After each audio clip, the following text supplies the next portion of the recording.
effectivement la 8e édition du baromètre, d'ailleurs que on a créé avec Adrien quand il était il y a quelques années. On a passé maintenant l'âge de raison pour ce baromètre. J'espère que les chiffres le confirmeront.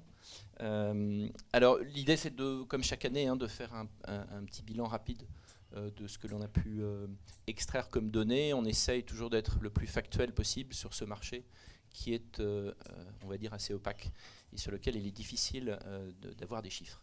Alors toujours un même objectif et une même structure du baromètre. D'abord, et c'est important quand on le compare à un certain nombre d'études que l'on voit sur le sujet, nous parlons, nous, des transmissions de PME. Et de PME qu'on a définies de façon stricte, on va dire, entre 20 et 250 salariés. On fait exprès, on exclut les TPE ou les petites PME, on exclut les ETI, qu'on considère comme étant des marchés qui sont très différents, qui ont des dynamiques différentes. Et donc, depuis le début, on dit on se concentre sur ce sujet, qui est aussi l'angle mort en termes d'analyse statistique, et qui est important parce que c'est la marche avant la création des ETI, dont on sait que nous n'en disposons pas assez en France. C'est mon premier point, c'est la spécificité du marché français de la transmission de PME. Alors, si on regarde, vous avez le détail du calcul des données, pour essayer, on va dire en ordre de grandeur, de voir de combien de transactions on parle en France sur ce créneau.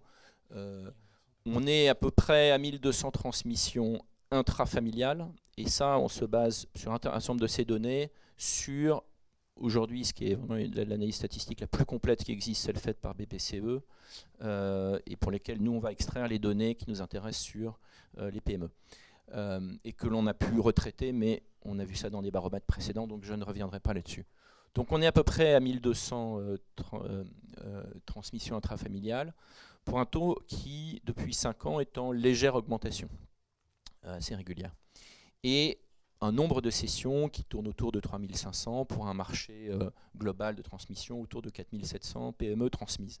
C'est un estimé.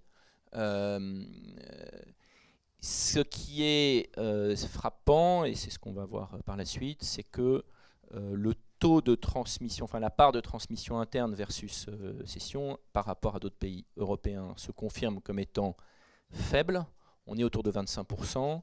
Alors même si les données statistiques d'autres pays européens ne sont pas aussi fiables que celles que maintenant on peut produire, l'ordre de grandeur, c'est ça qui nous intéresse, reste quand même de 1 à 2, voire de 1 à 3.